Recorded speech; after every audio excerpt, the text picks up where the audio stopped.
Hola nois, com esteu? Soc la Laura de Couch Polyglot i en aquest vídeo us vull parlar sobre un tema que molts de vosaltres m'heu demanat i són les tradicions i festes típiques de Catalunya. N'he triat 4 i m'agradaria que em diguéssiu als comentaris si ja coneixíeu aquestes tradicions o no, d'acord? Com sempre, podeu activar els subtítols aquí sota, en català o en anglès. He triat 4 tradicions o festes que se celebren a Catalunya, una per cada estació de l'any.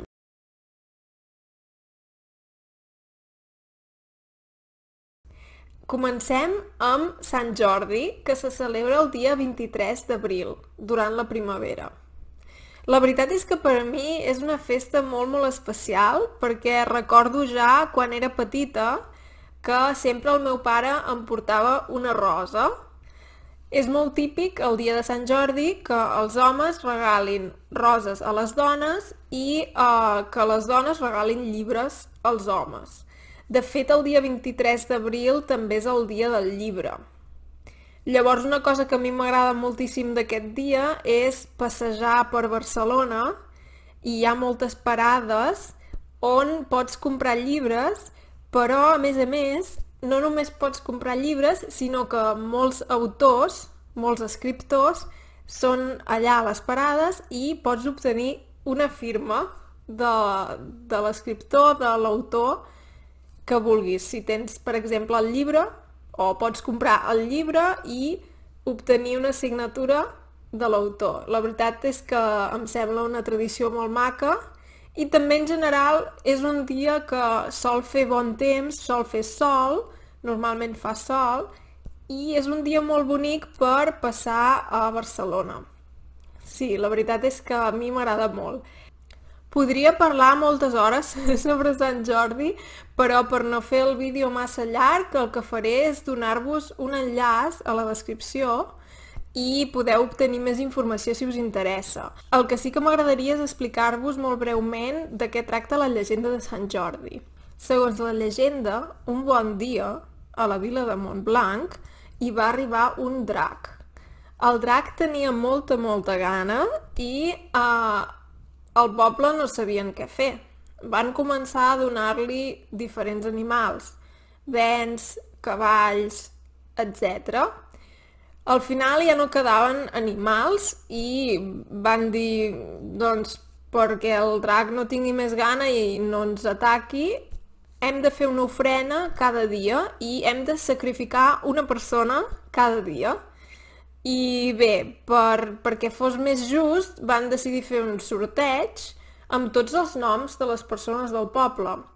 I era la princesa qui havia de treure els noms del barret o de la bossa o del que fos.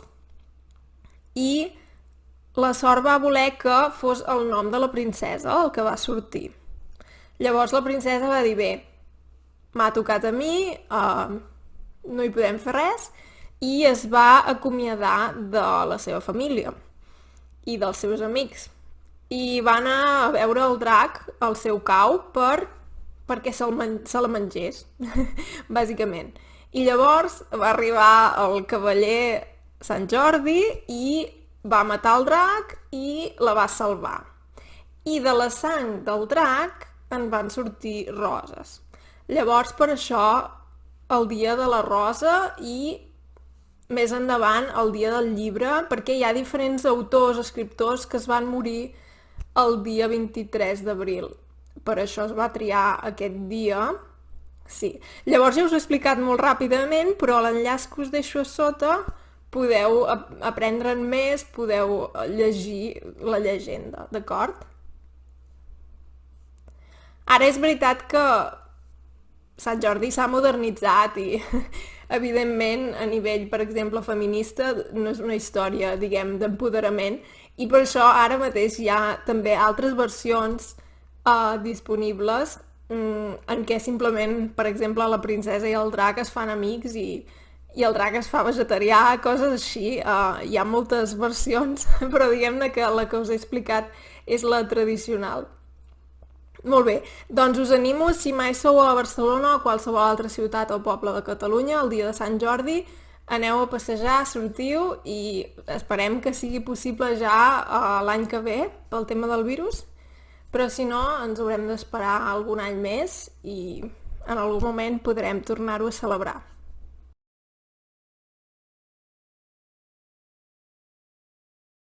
Molt bé, la segona tradició que he triat no es fa un dia concret, però sí que és molt típica a l'estiu durant les festes majors. Segur que n'heu sentit a parlar ja dels castellers. Casteller ve de la paraula castell, que és molt similar a l'anglès, castle, sí. Bàsicament es tracta de castells humans, són diferents grups de persones i a la part de baix es diu pinya, són moltes persones a baix i llavors es fa una torre humana i cada cop hi ha menys persones. Per exemple, a la pinya no sé quantes persones són, però posem que són 20 o 30, que no ho sé exactament, però són moltes per, diguem-ne, aguantar tot el pes. I llavors, doncs, els següents ja són menys i cada cop menys. I al final de tot, a la part més alta hi ha el que se'n diu l'enxaneta, que sol ser un nen petit o una nena petita que arriba dalt de tot i alça el braç per demostrar que s'ha fet aquesta torre humana i si no m'equivoco el castell més alt que s'ha fet fins ara és de 8 pisos. S'hauria de buscar. Us deixaré també un enllaç a sota amb un vídeo molt bonic en què es veuen diferents castells i la veritat és que és molt impressionant.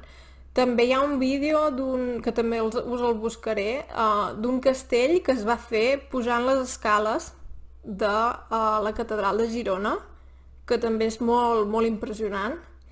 I res, la veritat és que és molt interessant, fa una mica de por quan ho veus en directe perquè no és, clar, és una cosa sòlida però estan tots així tremolant, no? Llavors fa angúnia perquè penses, ai Déu meu, que no caiguin. Però bé, és molt interessant de veure-ho en directe. Sí, també en aquest cas us deixo un article a sota per si us interessa llegir sobre l'origen o tenir més informació en general perquè no quedi el vídeo massa llarg, d'acord? Molt bé.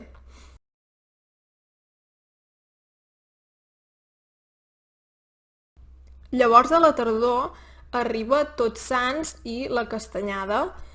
Són uns dies en què es pensa molt en els morts, en els difunts, i es cuina, per exemple, amb carbassa, moniato, es fan els panellets, que ara us ensenyaré com són, i la veritat és que als nens petits els agrada molt fer panellets perquè és com una mica com un joc, com plastilina.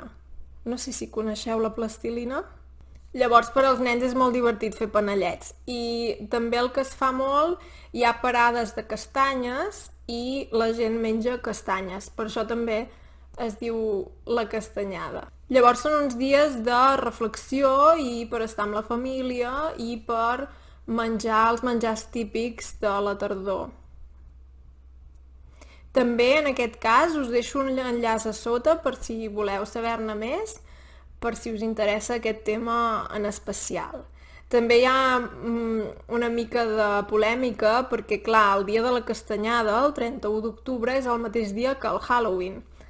I el Halloween no és típic de Catalunya. Llavors molta gent diu no hem de celebrar el Halloween, hem de celebrar la castanyada. Llavors és un tema de polèmica. Però en el fons el Halloween també té aquest origen de pensar en els morts i tot això. O sigui, si anem molt enrere, és el mateix origen en realitat, que també té això, Tots Sants, etc.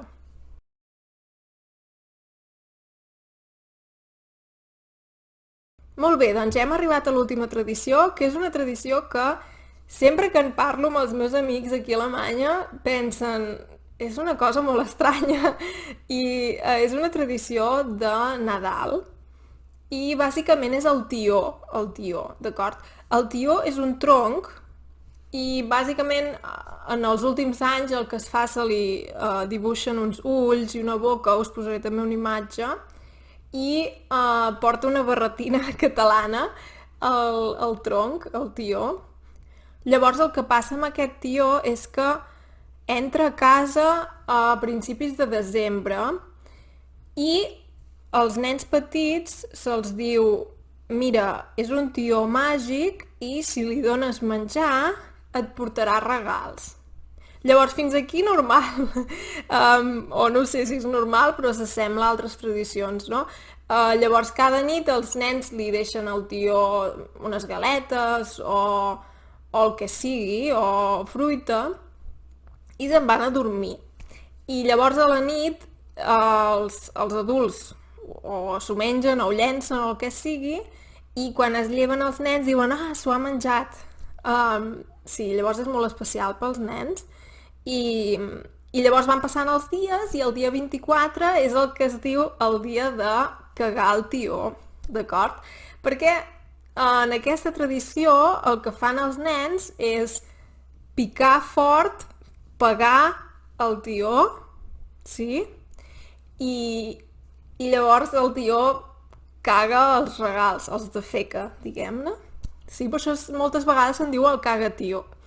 Llavors, clar, és una tradició que, segons com ho miris, penses, ostres, pagar i no sé, no és gaire, molta gent diu, ostres, no és gaire educatiu, però jo personalment, quan fèiem cagar el tió de petita, m'agradava molt, era molt divertit. Llavors, el que se sol fer és que els nens piquen i llavors se'ls diu heu de sortir perquè pobre ha de tenir la seva intimitat, l'heu de deixar fer tranquil, i llavors els adults, és molt divertit també com a adults si hi ha algun nen, perquè llavors dius, oi, quina pudor, a veure què ha cagat. I és divertit, però clar, si no coneixes aquesta tradició penses, què és això?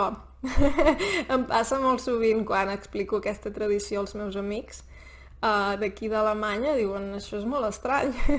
Sí, però la veritat és que si mai teniu l'ocasió de veure un cagatió és molt divertit, sí. Molt bé, doncs ja està. Us he explicat 4 tradicions que tenim a Catalunya.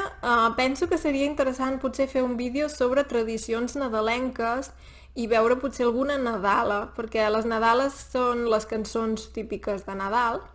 Sí, ara que ve Nadal, doncs és una bona idea, potser. I no sé, també hi ha tradicions molt interessants, per exemple a València, amb les falles o la tomatina. Vull dir que si us interessa també podria fer un vídeo sobre això. D'acord? Com sempre, si us ha agradat el vídeo, deixeu un m'agrada i també us podeu subscriure, crec que és aquest cantó. A més, m'agraden molt els vostres comentaris, així que no dubteu a deixar un comentari i així també podeu practicar el català. D'acord?